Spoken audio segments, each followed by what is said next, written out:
엄마, 저기 아빠 있어. 딸아이의 손가락이 향한 곳엔 때자국 가득한 거지가 컵라면, 국물을 마시고 있었습니다. 소은아, 무슨 소리야? 아빠는 하늘나라에 계시잖아. 하지만 고개를 든 남자의 얼굴을 본 순간 지연은 그 자리에서 오열했습니다. 2년 전 제 손으로 화장까지 치러 유골함에 안치한 남편 민호가 분명했으니까요. 나 아니에요. 난 이름도 없는 사람이라고요. 짐승처럼 울부짖으며 도망치는 남편과 그 뒤를 쫓는 의문이 검은 차량들. 죽음조차 조작된 잔인한 음모 뒤엔 믿었던 이의 배신과 거대한 비밀이 숨겨져 있었습니다.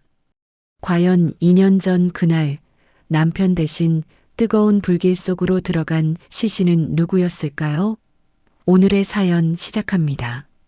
구독과 좋아요는 더 좋은 작품을 만드는 힘이 됩니다. 해질녘의 서늘한 바람이 지연의 얇은 겉옷 틈으로 파고들었습니다. 지연은 편의점 입구에서 검은 봉투를 고쳐주며 깊은 한숨을 내쉬었습니다. 봉투 안에는 남편의 제사상에 올릴 청주 한 병과 소은이가 좋아하는 과자 몇 봉지가 들어 있었죠. 오늘은 지연의 남편 민호가 빗길 사고로 세상을 떠난 지 꼭 2년이 되는 날이었습니다. 지연이 무거운 발걸음을 떼려는 찰나 옆에 서 있던 7살 딸 소은이 갑자기 지연의 손을 뿌리쳤습니다. 소은이 편의점 구석 쓰레기통 옆을 손가락으로 가리키며 크게 외쳤습니다. 엄마, 저기 봐. 아빠야. 아빠가 여기 있어. 지연이 소은의 시선을 따라 고개를 돌렸습니다. 그곳에는 때자국이 덕지덕지 묻은 누더기 점퍼를 입은 한 남자가 쭈그려 앉아 있었죠. 남자는 누군가 먹다 버린 컵라면 용기를 들고 남은 국물을 허겁지겁 마시고 있었습니다. 지연이 소은의 어깨를 붙잡으며 나무랐습니다. 소은아, 무슨 소리를 하는 거야? 아빠는 하늘나라에 계시잖아. 소은이 지연의 손을 떨쳐내며 그 남자에게 달려갔습니다. 아니야. 진짜 우리 아빠란 말이야. 아빠. 남자가 소은의 외침에 깜짝 놀라 고개를 번쩍 들었습니다. 가로등 불빛 아래로 드러난 남자의 얼굴을 본 지연은 그 자리에서 얼어붙고 말았습니다. 헝클어진 머리카락과 덥수룩한 수염 사이로 보이는 저 눈매와 오뚝한 콧날은 분명 지연이 그토록 그리워하던 민호의 얼굴이었습니다. 지연이 떨리는 목소리로 남자의 이름을 불렀습니다. 민호야? 당신 민호 맞지? 살아있었던 거야? 남자가 지연의 얼굴을 보더니 겁에 질린 짐승처럼 눈을 크게 떴습니다. 남자가 손에 들고 있던 컵라면 용기를 바닥에 떨어뜨리며 뒷걸음질을 쳤습니다. 나 몰라요. 나 아니에요. 저리 가요. 남자가 거친 숨을 몰아쉬며 어두운 골목 안쪽으로 정신없이 달아나기 시작했습니다. 지연이 검은 봉투를 내팽개치고 남자의 뒤를 쫓았습니다. 민호야, 서봐. 나 지연이야. 당신 왜 이러고 있어? 지연이 숨이 턱 끝까지 차오르도록 달렸지만 남자는 골목길 사이로 연기처럼 사라져버렸습니다. 텅 빈 골목길 바닥에는 남자가 도망치다 떨어뜨린 낡은 목걸이 하나가 뒹굴고 있었죠. 지연이 무릎을 꿇고 앉아 목걸이를 집어들었습니다. 그것은 사고 전날 지연이 민호에게 직접 채워주었던 소은의 생일이 새겨진 별 모양 목걸이였습니다. 지연은 목걸이를 가슴에 품고 차가운 길바닥에서 통곡했습니다. 다음 날 아침 지연은 눈이 퉁퉁 부은 채로 남편의 유품 상자를 뒤졌습니다. 2년 전 그날 민호의 동업자였던 태식은 시신 훼손이 심해 확인하지 않는 것이 좋겠다며 화장을 서둘렀습니다. 지연은 태식의 말을 믿고 남편의 장례를 치렀던 그날의 선택이 가슴을 후비는 것 같았죠. 지연이 거친 숨을 내쉬며 민호가 자주 머문다는 공원 벤치로 향했습니다.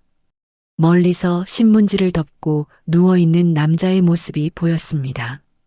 지연이 다가가 남자의 점퍼 소매를 확 잡아당겼습니다. 민호야, 이거 봐. 나 기억 안 나? 이 목걸이 당신 거 맞잖아. 남자가 몸을 움츠리며 지연의 손을 뿌리치려 했습니다. 난 죽은 사람이라고 했어요. 김씨 아저씨가 난 원래 없는 사람이랬어. 지연이 남자의 팔을 억지로 붙들어 옷소매를 걷어 올렸습니다. 남자의 팔 안쪽에는 불에 댄 것처럼 일그러진 커다란 흉터가 선명하게 남아 있었죠. 그것은 신혼 시절 지연을 구하려다 생긴 민호만의 지울 수 없는 흔적이었습니다. 지연이 남자의 흉터를 어루만지며 소리쳤습니다. 이 흉터 봐. 나 구하다 생긴 거잖아. 당신 한민호 맞잖아. 남자가 흉터를 보자 갑자기 머리를 감싸쥐며 비명을 질렀습니다. 아윽, 머리가 너무 아파요. 나 좀 살려줘요. 민호가 바닥을 뒹굴며 괴로워하자 지연이 민호를 가슴에 꼭 껴안았습니다. 그때 검은 선글라스를 쓴 덩치 큰 사내 둘이 차량에서 내려 다가왔습니다. 태식의 사무실에서 본 적이 있는 얼굴들이었죠. 사내 중 한 명이 지연의 어깨를 거칠게 밀치며 말했습니다. 아줌마, 산 사람은 살아야지. 이 거지는 우리가 데려갈 테니까 손 떼쇼. 옆에 있던 다른 사내가 민호의 겨드랑이에 팔을 끼워 강제로 일으키며 덧붙였습니다. 태식 형님이 걱정 많이 하십니다. 조용히 있을 때 가시죠. 지연이 사내의 바짓가랑이를 붙잡으며 절규했습니다. 안 돼. 이 사람 내 남편이야. 어디로 데려가려는 거야? 사내가 지연의 손을 발로 걷어차며 민호를 차량 뒷좌석으로 밀어 넣었습니다. 지연이 바닥에 나뒹굴며 멀어지는 차량 번호판을 눈에 새겼습니다. 차 안에서 창문에 머리를 박으며 울부짖는 민호의 실루엣이 지연의 심장을 갈기갈기 찢어놓았습니다. 지연이 흙먼지 가득한 바닥에서 주먹을 꽉 쥐며 일어섰습니다. 이제 남편을 죽음의 구렁텅이로 몰아넣은 자들과 맞서야 할 시간이 다가오고 있었습니다. 태식의 수하들이 차를 몰고 사라진 뒤에도 지연은 한참 동안 바닥에 주저앉아 숨을 헐떡였습니다. 지연은 포기할 수 없다는 생각에 근처 파출소로 뛰어가려 했지만 멀리서 민호가 다시 골목길로 도망쳐 나오는 모습이 보였습니다. 민호가 괴한들의 손등을 깨물고 차 문을 박차고 나온 것이었죠. 지연이 골목길 입구에서 민호를 낚아채며 다급하게 속삭였습니다. 민호야, 이쪽이야. 제발 나 좀 믿고 따라와. 지연은 근처 주민들이 창문을 열고 무슨 일이냐고 소리를 지르자 그 틈을 타 민호를 끌고 자신의 좁은 원룸으로 숨어들었습니다. 집 안으로 들어온 민호는 현관 구석에 몸을 웅크린 채 소은의 별 목걸이만 손에 꼭 쥐고 있었습니다. 지연이 따뜻한 물을 적신 수건으로 민호의 얼굴을 닦아주려 다가가자 민호가 몸을 뒤로 뺐습니다. 오지 마요. 당신 누구야? 나한테 왜 이래? 지연이 수건을 바닥에 내려놓으며 눈물을 훔쳤습니다. 나 당신 아내 지연이야. 우리 소은이 아빠 한민호 맞잖아. 제발 정신 좀 차려봐. 민호가 고개를 가로저으며 멍한 눈으로 벽면을 바라보았습니다. 난 한민호가 아니에요. 김씨 아저씨가 그랬단 말이야. 난 그냥 이름 없는 떠돌이라고. 다음 날 오후 학교에서 돌아온 소은이 방 안의 민호를 보고 환하게 웃으며 달려왔습니다. 아빠 이제 안 가고 우리랑 같이 있는 거지? 소은이 민호의 허리를 껴안으려 하자 민호가 발작적으로 소은을 밀쳐내며 비명을 질렀습니다. 저리 가. 오지 말라고 했잖아. 무서워. 다 무섭단 말이야. 바닥에 엉덩방아를 찧은 소은이 입술을 파르르 떨며 지연을 바라보았습니다. 지연이 소은을 일으켜 세우며 민호를 향해 소리쳤습니다. 민호야, 당신 딸이잖아. 어떻게 애를 밀칠 수가 있어. 민호가 귀를 막고 구석에서 몸을 덜덜 떨기만 하자 소은이 눈물을 닦으며 지연의 손을 잡았습니다.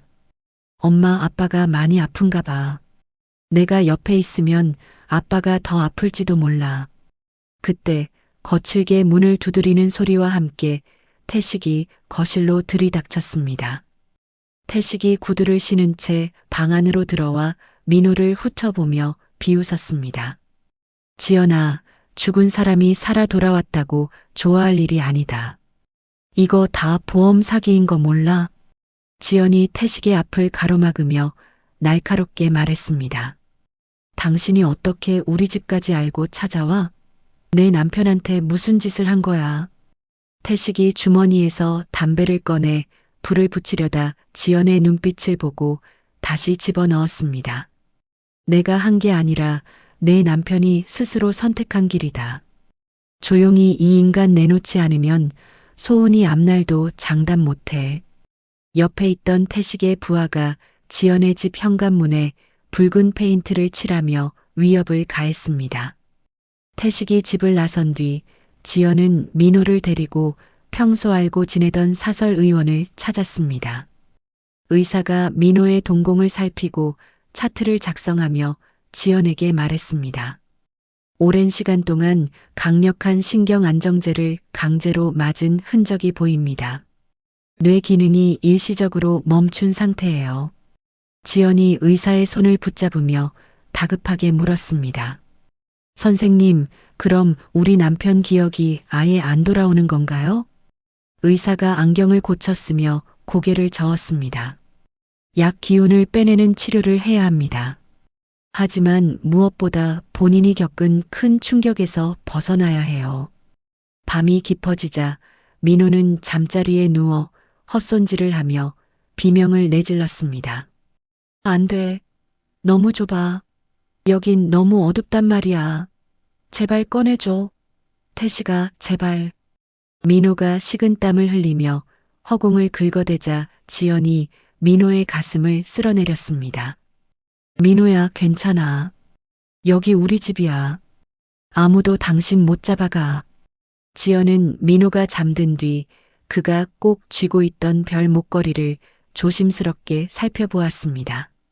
목걸이 펜던트의 이음새가 약간 벌어져 있는 것을 발견했죠.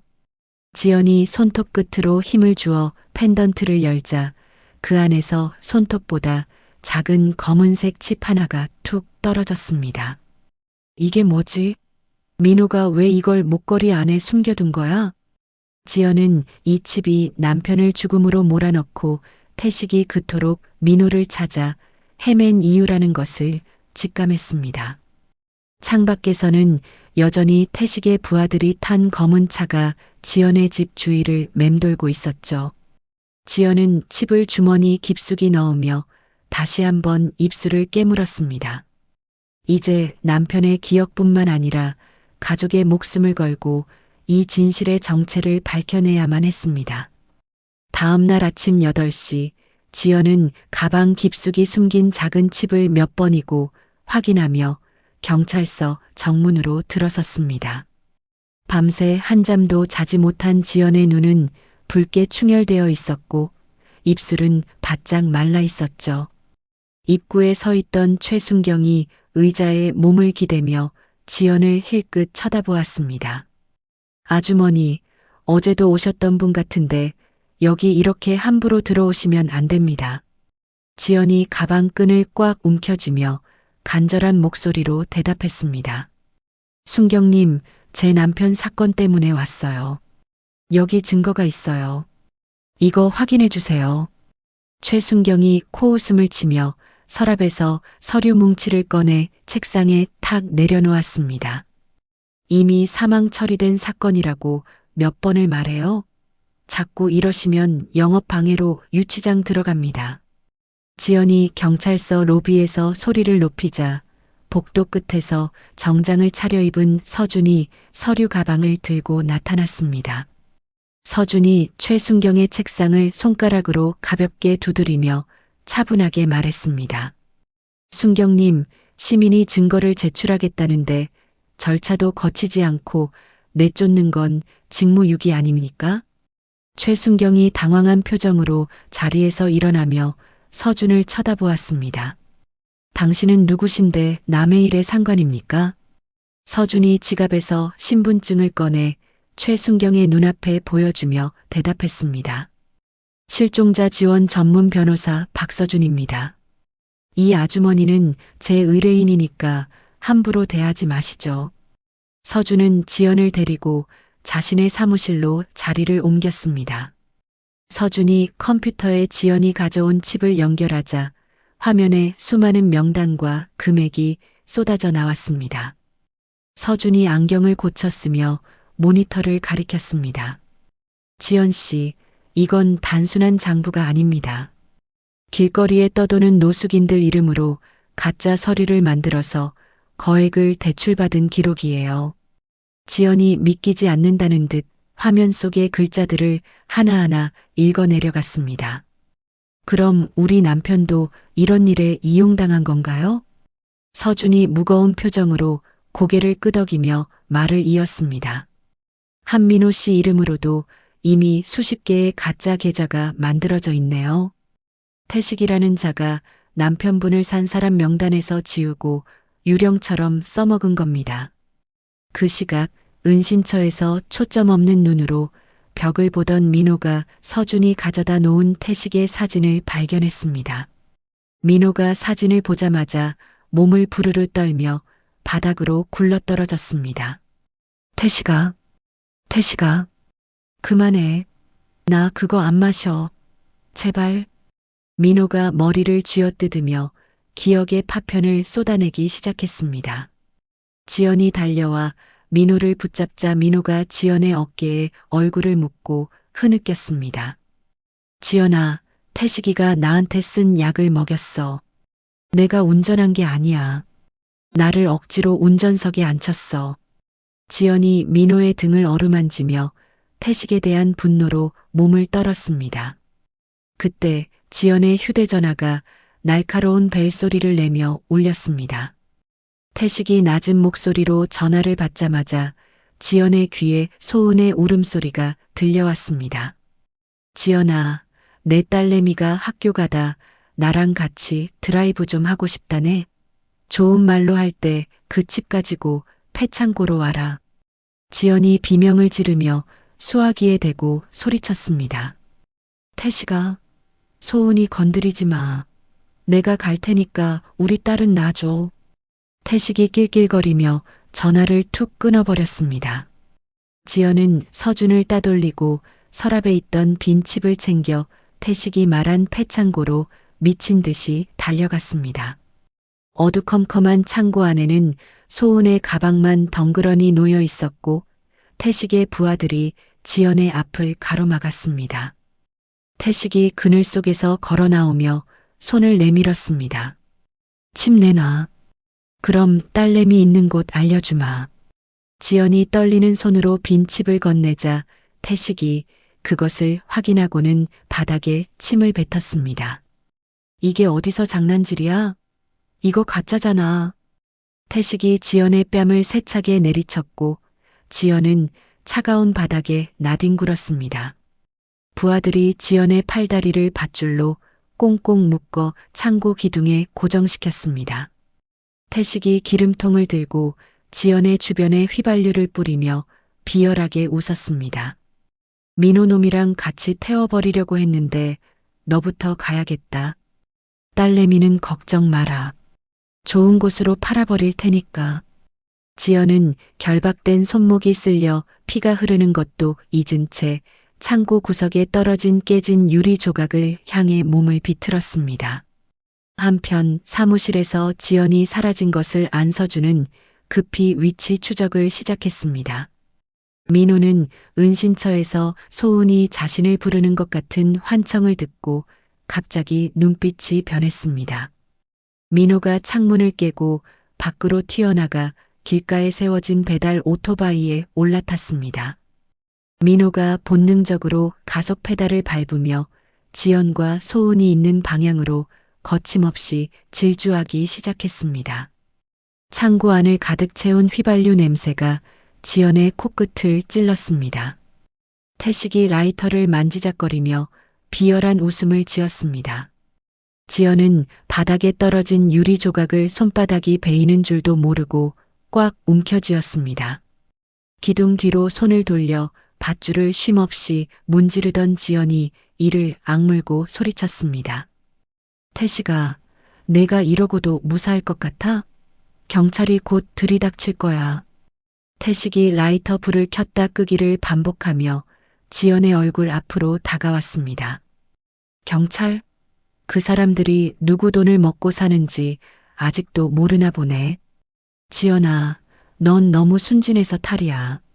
그때 창고 정문을 부수고 서준과 정복을 입은 경찰들이 들이닥쳤습니다. 서준이 앞장서서 달려오며 태식을 향해 서류 뭉치를 내던졌습니다. 김태식? 당신 협박 내용 전부 녹취됐어. 지금 당장 그 라이터 내려놔. 태식이 당황하며 뒤로 물러나자 지연은 마침내 끊어진 밧줄을 내던지고 앞으로 기어 나왔습니다. 창고 밖에서는 굉음과 함께 오토바이 한 대가 멈춰 섰습니다. 헬멧도 쓰지 않은 채 달려온 민호가 오토바이에서 내려 지연에게 달려왔습니다. 지연아, 지연아, 괜찮아? 내가 왔어.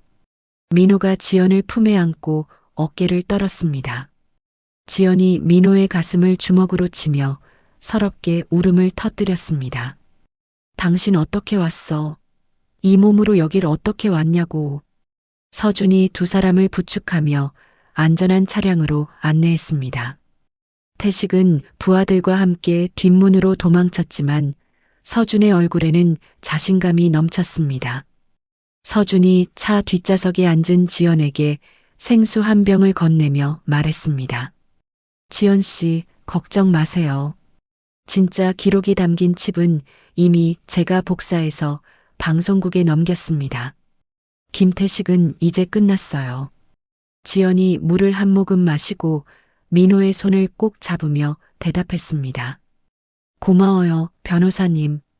정말 변호사님 아니었으면 저희는 오늘 죽었을 거예요.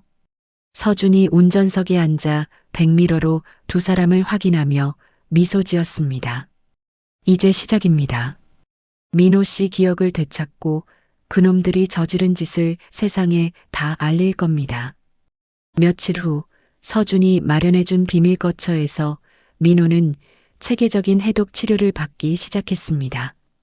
지연이 정성껏 끓인 죽을 들고 민호의 침대 곁으로 다가갔습니다. 민호가 초점이 돌아온 맑은 눈으로 지연을 쳐다보며 작게 속삭였습니다. 지연아, 나 이제 조금씩 기억이 나. 그날 태식이가 나한테 억지로 마시게 했던 그 쓴 약도. 지연이 죽그릇을 내려놓고 민호의 두 손을 뭉클하게 잡았습니다. 민호야, 당신 이름 기억해? 당신 한민호 맞지? 민호가 지연의 손등에 입을 맞추며 눈물을 한 방울 흘렸습니다. 미안해, 지연아. 너무 오래 걸렸지. 우리 소은이는? 소은이는 괜찮은 거야? 지연이 고개를 끄덕이며 민호의 품에 얼굴을 묻었습니다. 거실에서는 소식을 듣고 찾아온 노숙인들이 서준과 대화를 나누고 있었습니다. 예전에 민호가 노숙 생활을 하면서 자신의 급식 카드를 나눠주었던 사람들이었죠. 남루한 차림의 노인이 모자를 벗으며 지연에게 말했습니다. 민호 씨가 우리 같은 사람들을 얼마나 챙겼는지 모릅니다. 우리가 법정에서 다 증언해 줄게요. 서준이 거실 테이블에 노트북을 펼치며 지연과 민호를 불렀습니다. 지연 씨, 민호 씨, 이 영상을 보세요. 방송사에서 오늘 밤 특집으로 내보낼 뉴스 예고편입니다. 화면에는 죽음에서 돌아온 남편, 거대 비리의 증거가 되다라는 문구가 강렬하게 박혀 있었습니다. 지연은 민호의 어깨에 기대어 화면 속에서 흘러나오는 자신의 인터뷰 영상을 지켜보았습니다. 민호가 지연의 손을 더 꽉 쥐며 결연한 표정으로 말했습니다. 나 이제 안 숨어, 지연아. 소은이랑 당신 위해서 내가 직접 나가서 다 말할게. 지연은 남편의 목소리에서 예전의 강직함을 다시 느꼈습니다. 긴 어둠을 뚫고 마침내 한 줄기 빛이 가족을 비추고 있었습니다. 이제 세상이 이들의 처절한 진실에 귀를 기울일 차례였습니다. 법원 청사의 육중한 문이 열리며 지연과 민호가 나란히 계단을 내려왔습니다. 두 사람의 뒤를 따르던 서준이 서류 가방을 고쳐쥐며 환하게 웃었죠. 민호는 노숙인 시절의 누더기를 벗어던지고 지연이 정성껏 다린 감색 정장을 차려입었습니다. 지연이 민호의 소매 끝동을 매만지며 눈시울을 붉혔습니다. 민호야, 이제 정말 끝난 거지? 당신이 다시 한민호로 돌아온 거 맞지? 민호가 지연의 손을 꽉 잡으며 단단한 목소리로 대답했습니다. 응, 지연아. 판사님이 내 이름 불러줄 때 가슴이 터지는 줄 알았어. 다 당신 덕분이야. 서준이 두 사람 곁으로 다가와 기분 좋은 목소리로 거들었습니다. 축하합니다. 민호 씨. 이제 법적으로도 당신은 살아있는 사람입니다. 사망 신고 무효 판결문 여기 있습니다. 서준이 건넨 서류 뭉치를 받아든 지연이 그것을 가슴에 꼭 끌어안았습니다. 법원 앞에는 이미 수많은 취재진이 몰려와 마이크를 내밀고 있었죠. 민호가 카메라를 피하지 않고 당당하게 고개를 들어 말했습니다. 저는 죽은 사람이 아닙니다. 제 가족을 지키기 위해 끝까지 싸울 겁니다. 그날 오후 지연의 집 거실은 이웃들이 보내온 응원의 꽃바구니와 편지들로 가득 찼습니다. 보험사 직원이 모자를 벗고 지연의 집 소파에 앉아 고개를 깊게 숙였습니다. 지연 씨, 그동안 저희가 결례가 많았습니다. 위로금과 보상금 절차는 신속히 처리하겠습니다. 지연이 차 잔을 테이블에 내려놓으며 차분하게 대답했습니다. 사과해 주셔서 고마워요. 하지만 돈보다 우리 남편의 명예가 돌아온 게 더 중요합니다. 보험사 직원이 떠나자 소은이 방에서 케이크를 들고 나와 식탁 위에 올려놓았습니다. 소은이 촛불에 불을 붙이며 아빠를 향해 예쁘게 웃었죠. 아빠, 2년 동안 못했던 생일 파티 다 합쳐서 하는 거야. 생일 축하해. 민호가 소은을 번쩍 들어 올려 품에 안으며 소은의 볼에 입을 맞췄습니다. 우리 소은이가 아빠 기다려줘서 아빠가 힘낼 수 있었어. 이제 아빠가 소은이 매일 학교 데려다 줄게. 민호는 주머니에서 별 목걸이를 꺼내 소은의 목에 다시 걸어주었습니다. 세 식구는 케이크 촛불을 함께 끄며 지난 2년의 고통을 씻어내는 듯한 해방감을 만끽했습니다. 지연은 남편의 어깨에 고개를 기대며 창밖으로 비치는 노을을 바라보았습니다. 민호가 지연의 어깨를 감싸 안으며 다정한 목소리로 속삭였습니다. 지연아, 우리 내일은 소은이랑 놀이공원 가자. 당신이랑 소은이가 좋아하는 거 다 하자.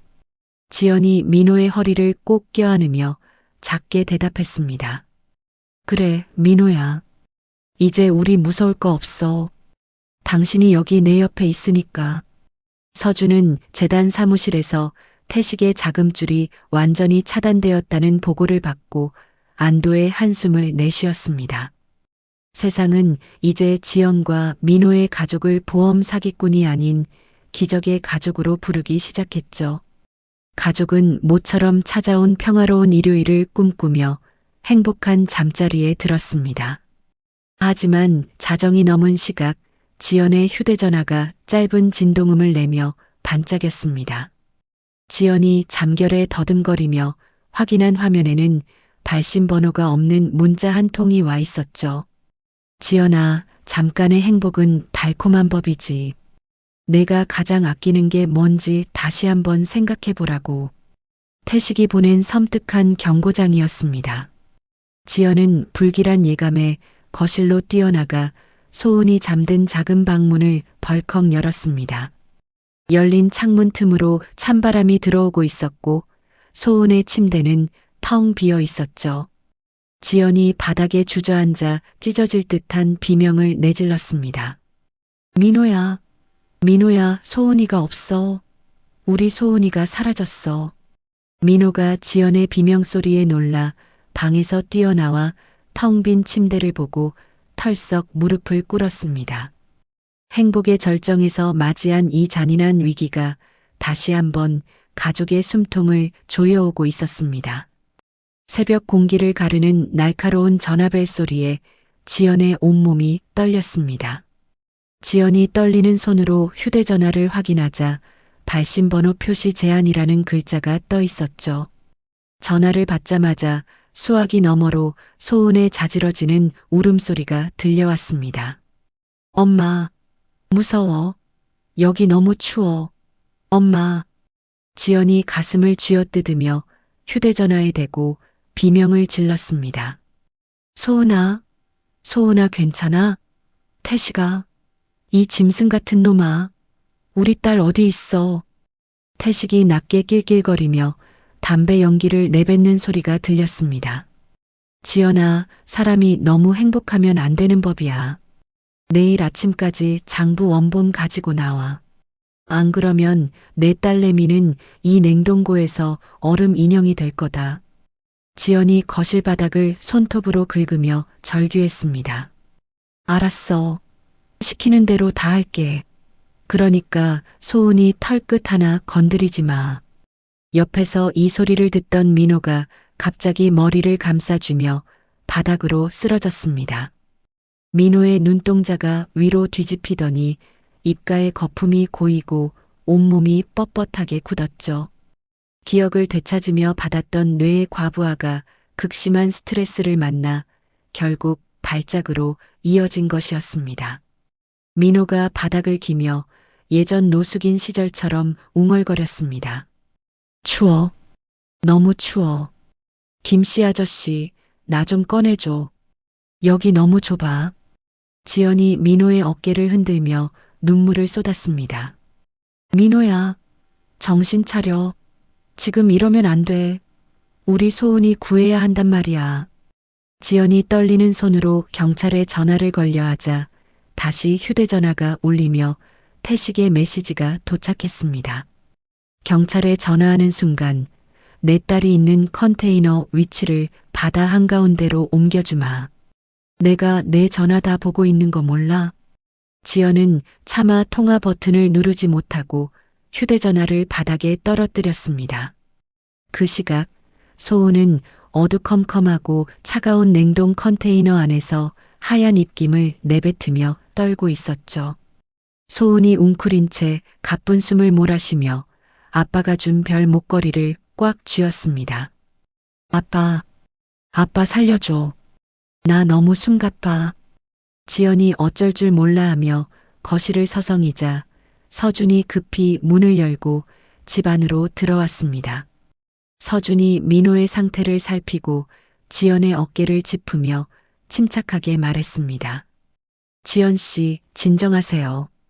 김태식은 지금 조직에서도 버림받아서 막다른 길에 몰린 상태입니다. 제 지인들을 동원해서 위치 추적하고 있어요. 그때 바닥에 엎드려 있던 민호가 갑자기 벌떡 일어났습니다.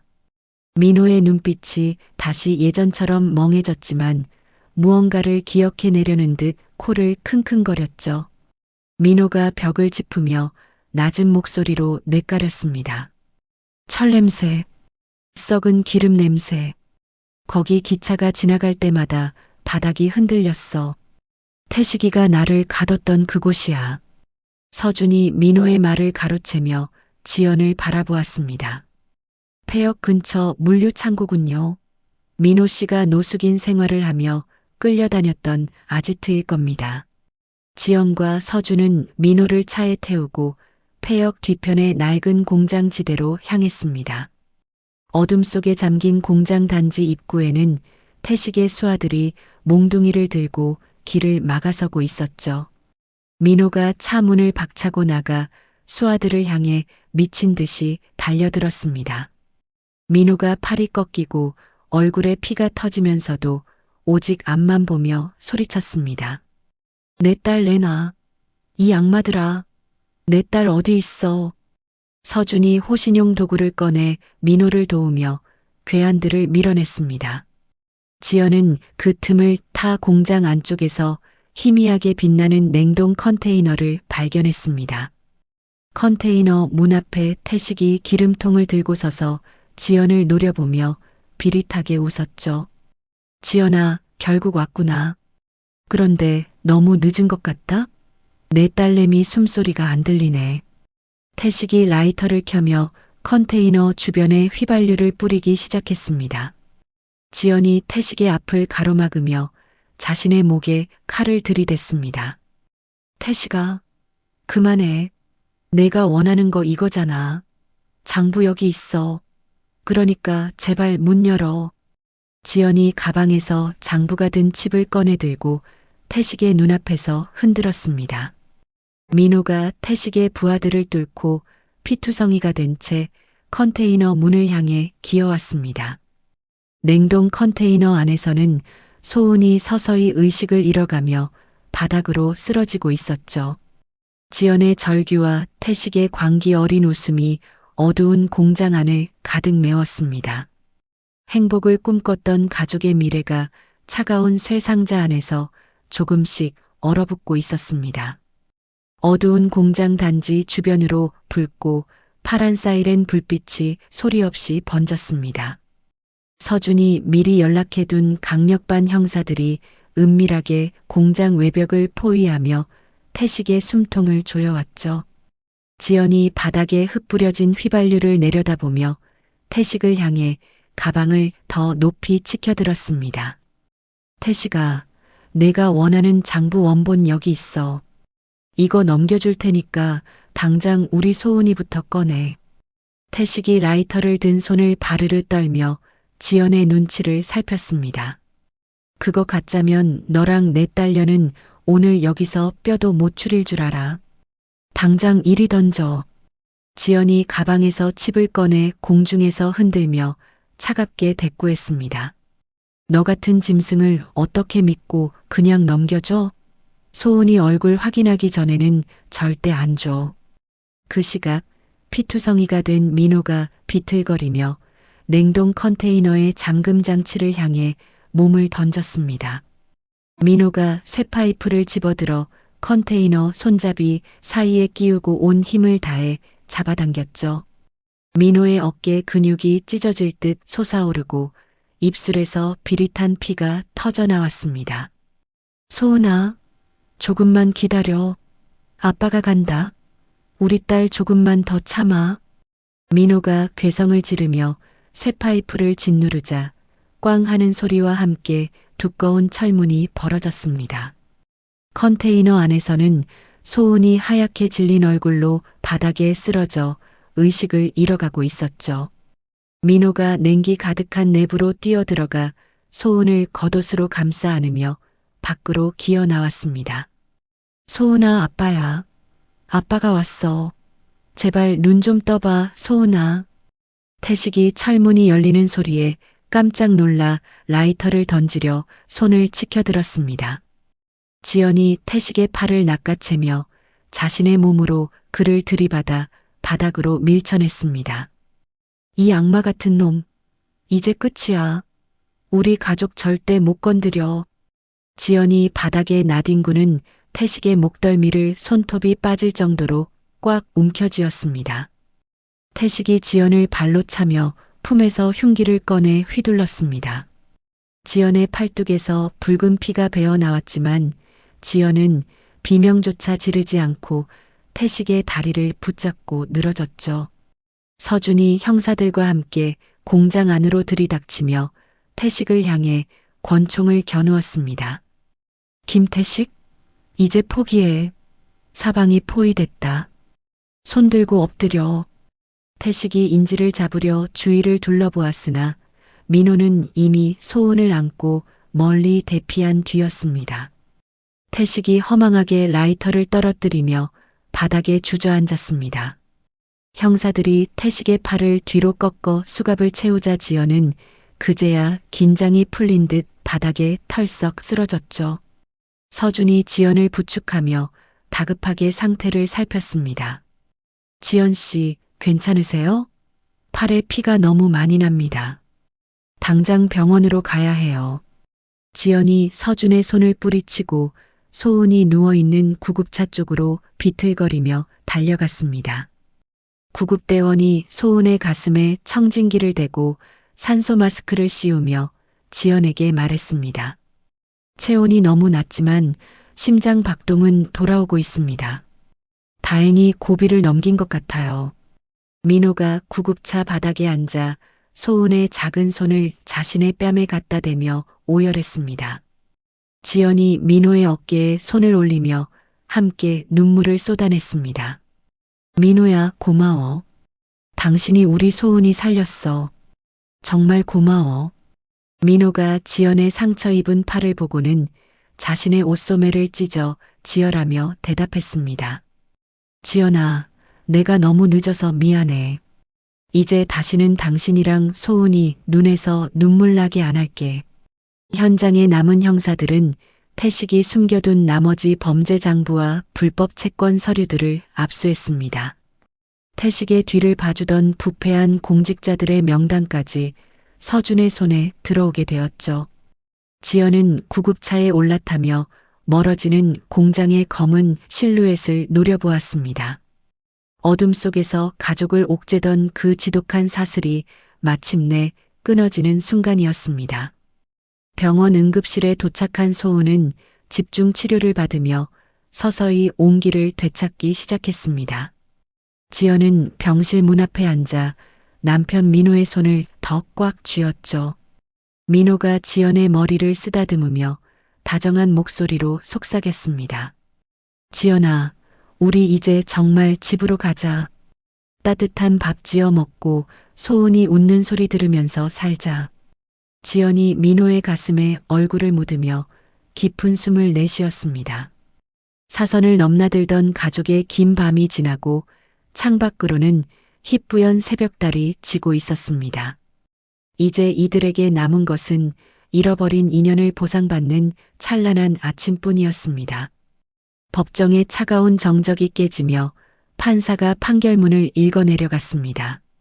피고인 김태식에게 무기징역을 선고한다는 육성이 울려 퍼지자 지연은 참았던 숨을 길게 내뱉었죠. 방청석에 앉아있던 지연이 민호의 손을 꽉 잡으며 눈시울을 붉혔습니다. 민호야, 들었지? 이제 정말 그 사람 우리 괴롭히지 못해. 다 끝났어. 민호가 고개를 끄덕이며 지연의 어깨를 감싸 안았습니다. 응, 지연아. 2년 동안 우리 가족이 흘린 눈물, 법이 조금이나마 닦아준 것 같아.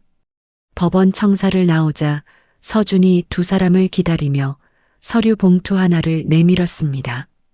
서준이 서류 봉투를 민호에게 건네며 환하게 미소 지었습니다.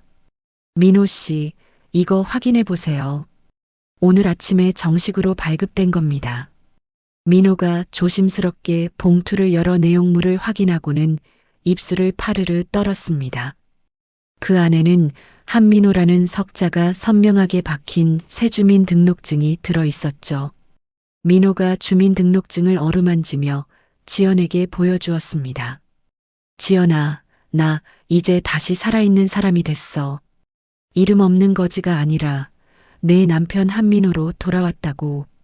지연이 주민등록증 속 민호의 단정한 사진을 보며 남편의 가슴팍에 얼굴을 묻었습니다.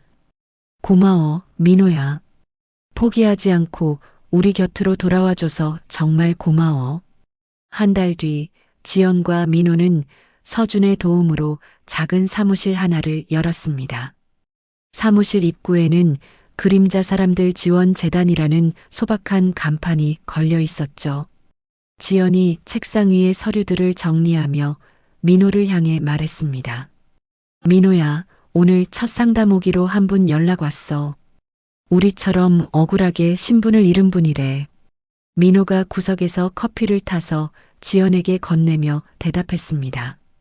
그래, 우리가 겪은 지옥을 다른 사람들은 겪지 않게 도와야지. 내가 그분들 마음 누구보다 잘 알잖아. 그때 재단의 고문 변호사가 된 서준이 화분을 들고 사무실로 들어왔습니다. 서준이 화분을 창가에 내려놓으며 두 사람을 보며 웃었습니다. 두 분 벌써 상담 준비하시느라 바쁘시네요. 제 자리는 마련해 두셨죠? 지연이 서준에게 의자를 권하며 고마운 마음을 전했습니다. 변호사님 자리가 왜 없겠어요? 변호사님 없었으면 우리 재단 시작도 못했을 텐데요. 서준이 쑥스러운 듯 손사래를 치며 민호의 팔을 가볍게 쳤습니다. 민호 씨가 현장에서 노숙인 분들 직접 찾아다니는 게 제일 큰 힘이죠. 저야 서류 작업만 하는 건데요. 오후가 되자 소은이 학교 가방을 메고 재단 사무실로 힘차게 뛰어들어왔습니다. 소은이 민호에게 달려가 품에 쏙 안기며 자랑스럽게 말했습니다. 아빠, 오늘 학교에서 가족신문 만들기 했는데 우리 아빠가 제일 멋진 영웅이라고 발표했어. 민호가 소은을 무릎 위에 앉히고 머리를 쓰다듬으며 대답했습니다. 우리 소은이 아빠 안 부끄러워? 아빠가 예전에 이상한 모습이었을 때도 있었잖아. 소은이 민호의 목을 껴안으며 단호하게 고개를 저었습니다. 아니야. 아빠가 우리 지키려고 얼마나 힘들었는지 내가 다 아는데 왜 부끄러워? 아빠가 세상에서 제일 용감해. 지연은 그 모습을 보며 마음속 깊이 평화가 깃드는 것을 느꼈습니다. 민호는 재활 치료를 꾸준히 받으며 이제는 일상적인 대화뿐만 아니라 복잡한 서류 작업도 척척 해냈죠. 저녁 무렵 세 식구는 처음 제외했던 그 편의점 앞 가로등 아래를 지나갔습니다. 지연이 가로등 아래 멈춰서서 민호의 손을 잡고 물었습니다. 민호야, 당신 여기 처음 있을 때 무슨 생각했어? 우리 알아본 거 맞지? 민호가 가로등 불빛을 올려다보며 잠시 생각에 잠겼습니다. 기억은 안 나는데 가슴이 계속 뛰었어. 저 편의점 안에서 당신이 일하는 모습 보는데 자꾸 눈물이 나더라고. 소은이 아빠와 엄마의 손을 가운데서 맞잡으며 위를 올려다보았습니다. 이제 아빠 여기서 컵라면 안 먹어도 돼. 내가 엄마랑 아빠한테 맛있는 거 매일매일 해줄게. 민호가 크게 웃으며 소은을 번쩍 안아 어깨 위에 올렸습니다. 그래, 우리 딸이 해주는 밥 먹으면 아빠 힘이 불끈불끈 나겠다. 이제 우리 행복할 일만 남았네. 민호의 팔에 새겨졌던 끔찍한 화상 흉터 위에는 이제 세 사람의 탄생활을 엮은 예쁜 그림이 덮여 있었죠. 상처는 사라지지 않았지만 그 상처를 덮은 가족의 사랑이 더 진하게 빛나고 있었습니다. 서준은 멀리서 이들의 뒷모습을 지켜보며 흐뭇한 미소를 짓고는 자신의 길을 떠났습니다. 지연이 민호의 어깨에 고개를 기대며 나지막이 속삭였습니다. 민호야, 사랑해. 다시 내 곁으로 와줘서 정말 사랑해. 민호가 지연의 손을 더 꽉 쥐며 따뜻한 목소리로 화답했습니다. 나도 사랑해, 지연아. 이제 죽음도 우리 못 갈라놓게 내가 당신이랑 소은이 꼭 지킬게. 노을이 지는 공원 산책로를 따라 걷는 세 사람의 그림자가 길게 늘어났습니다. 거지가 되어 돌아왔던 남편은 이제 가족의 가장 든든한 버팀목이 되어 있었습니다. 어둠을 뚫고 피어난 가족의 사랑은 그 어떤 시련보다 강하고 단단했습니다. 사랑하는 사람의 이름을 부를 수 있고 그 손을 잡을 수 있는 평범한 오늘이 이들에게는 가장 위대한 기적이었습니다. 공원의 어린아이들이 뛰어노는 소리와 저 멀리서 들려오는 기차 소리가 조화롭게 어우러졌죠. 지연과 민호는 서로의 눈을 맞추며 환한 미소를 지어 보였습니다. 가족의 찬란한 아침은 이제 막 시작되고 있었습니다. 오늘의 이야기 여기까지입니다.